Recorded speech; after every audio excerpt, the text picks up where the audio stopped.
आणि मोदींच्या आवाहनानंतर ठाकरेंच्या शिवसेनेच्या नेत्या प्रियंका चतुर्वेदींनी ट्विट करत टीका केलेली आहे।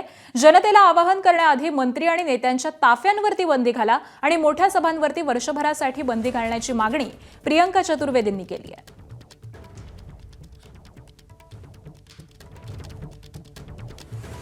तर त्यांनी एक्सपोस्टच्या माध्यमातून ही मागणी केलेली आहे। त्या म्हणतात मंत्री आणि नेत्यांच्या ताफ्यांवर बंदी घाला, मोठ्या सभा रॅलींवरती 1 वर्षासाठी बंदी घाला, शपथविधी सोहळ्यांवर बंदी घाला, फक्त वॉच फ्रॉम होम। एबीपी माझा, उघडा डोळे बघा नीट।